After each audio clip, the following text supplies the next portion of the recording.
আসসালামু আলাইকুম প্রিয় দর্শক, স্বাগতম আপনাদের প্রিয় চ্যানেল রেসু সংসারের আলোতে। অনেক বাবা মা একটি সাধারণ সমস্যার মুখোমুখি হন। সন্তানের অতিরিক্ত রাগ, ছোট্ট একটি বিষয়েও তারা চিৎকার করে, জিনিসপত্র ছুঁড়ে ফেলে অথবা কারোর সঙ্গে কথা বলতে চায় না। কখনো কখনো এই রাগ এতটাই বেড়ে যায় যে বাবা মা বুঝতে পারেন না কীভাবে পরিস্থিতি সামাল দেবেন। আসলে সন্তানের রাগ হঠাৎ করে তৈরি হয় না, এর পেছনে থাকে মানসিক চাপ, অবহেলা, ভুল বোঝাবুঝি কিংবা সঠিকভাবে অনুভূতি প্রকাশ করতে না পারা।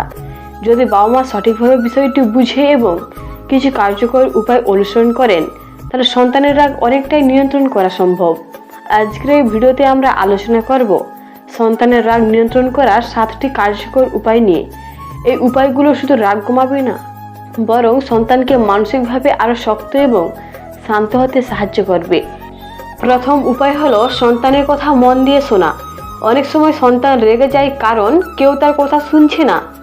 সে যখন কিছু বলতে চায়, তখন যদি বাবা মা ব্যস্ততার কারণে তাকে থামিয়ে দেন বা গুরুত্ব না দেন, তখন তার মধ্যে হতাশা তৈরি হয়। এই হতাশায় পরে রাগে পরিণত হয়। তাই যখন সন্তান কিছু বলতে আসে, তখন তাকে সময় দিন। তার চোখের দিকে তাকিয়ে মন দিয়ে শুনুন।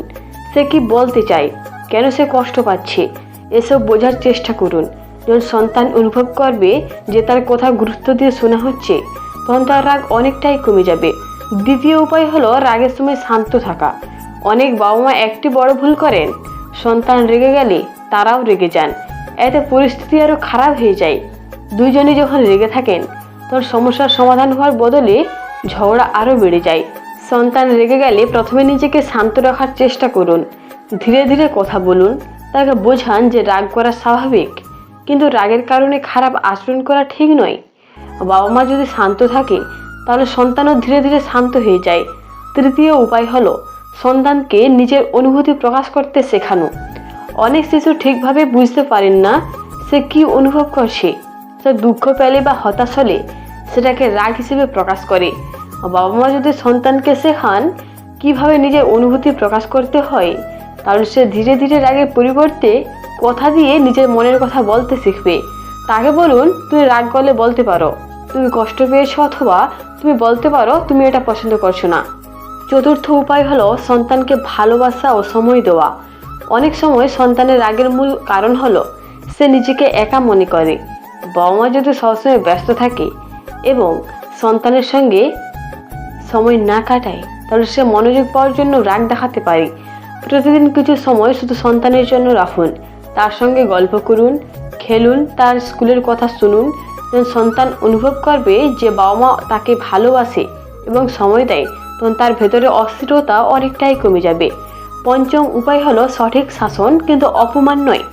শাসন করা দরকার, কিন্তু অপমান করা কখনোই উচিত নয়। অনেক বাবা মা রাগের মাথায় সন্তানকে কঠিন কথা বলে ফেলেন বা সবার সামনে বকাঝোকা করেন। এতে সন্তানের মনে কষ্ট জমে এবং সেই কষ্ট রাগে পরিণত হয়।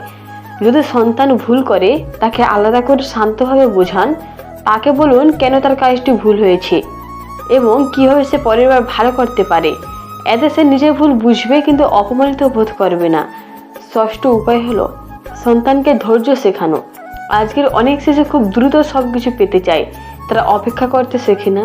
যখন তাদের ইচ্ছার সঙ্গে সঙ্গে পূরণ হয় না, তখন তারা রেগে যায়। বাবা মা যদি ছোটবেলা থেকেই সন্তানকে ধৈর্য শেখান, তাহলে সে ধীরে ধীরে বুঝতে শিখবে যে সব কিছু সময় নিয়ে আসে। তাকে ছোট ছোট কাজের মাধ্যমে অপেক্ষা করার অভ্যাস শেখান, যেমন খেলার আগে পড়া শেষ করা বা কোনো জিনিস পরে দেওয়া। এতে তার রাগ কমবে।